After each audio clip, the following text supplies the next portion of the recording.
और कहा जाता है पैसे देते जाओ, पैसे देते जाओ। ठीक है, इनको पैकेज से ज्यादा दिक्कत है, परंतु बताना तो चाहिए। आपने तो कहा था पैकेज में कि मकान बनाने में सरकारी सीमेंट देंगे, दी किसी को एक बोरी। सरकारी रेट पर सीमेंट देंगे, दिया किसी को, उल्टा सीमेंट महंगा कर दिया।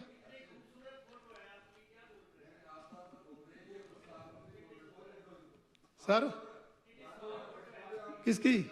चलिए चलिए चलिए रणधीर जी, चलिए ये दिख रही, रणधीर जी को अपनी फोटो दिख रही, इनके सामने ही है।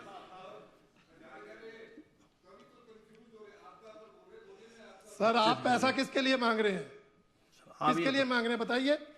आपदा के लिए मांग रहे हैं ना, तो आपदा पर नहीं बोलेंगे तो किस पर बोलेंगे?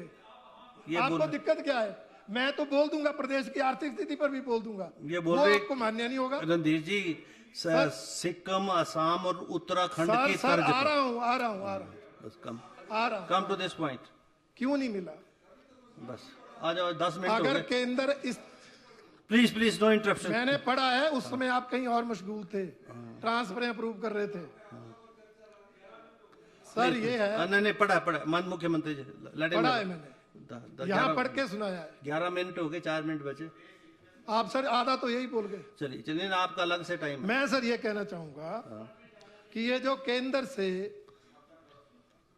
अन्याय की बात आप कर रहे हैं, उसके लिए दोषी कौन है? क्या ये सच्चाई नहीं कि इस साल हिमाचल प्रदेश के मुख्यमंत्री ने केंद्र सरकार की नीति आयोग की बैठक का बहिष्कार किया?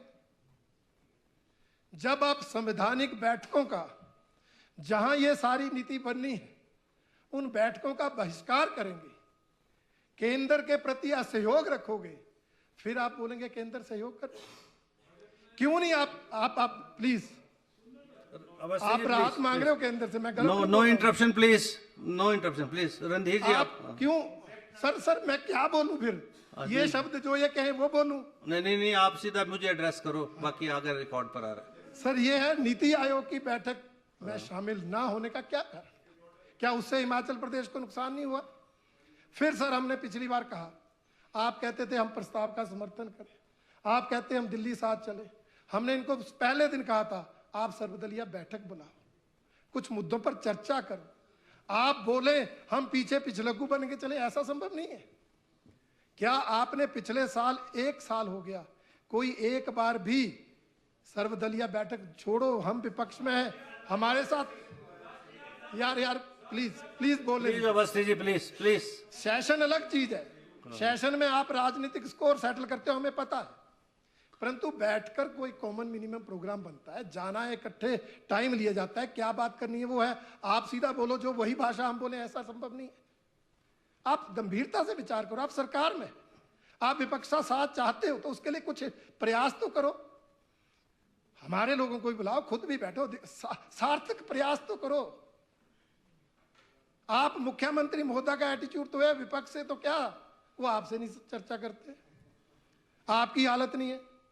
कल ये कहते रहे कि उसको भेज दो सिलेक्ट कमेटी को, वो माने ही नहीं। He is referring to the dinner diplomacy. Sir not official meeting हो, I want official meeting, nothing पर्दे के पीछे। ऑफिशियल मीटिंग में क्या दिक्कत है? Let him complete. Official meeting बुलाइए सर, तो वो प्रयास विपक्ष को साथ लेने के मुख्यमंत्री जी आपने नहीं किए, इसमें आपकी विफलता है। और मेरे को जो सूचनाएं मिल रही हैं, आप तो ना कैबिनेट मंत्रियों की सुन रहे, ना विधायकों की सुन रहे, ना अफसरों की सुन रहे, सुनते किसकी है? जरा डिप्टी सीएम की सुन लेते, ये बड़ा कुछ बोलते जब इधर थे, हमें बड़ा पाठ पढ़ाते थे, फिजूल खर्ची कंट्रोल करो, आप इतना कटौती करो। तो मुकेश जी जरा इनको भी बताओ, वो भाषण इनको भी याद कराओ कि आपने क्या कहा था, कितने चेयरमैन कम करो, किन बोर्डों निगमों में चेयरमैन नहीं होने चाहिए। वो सारे पाठ आपने यहां से पढ़ाए, वहां जाके क्यों भूल गए?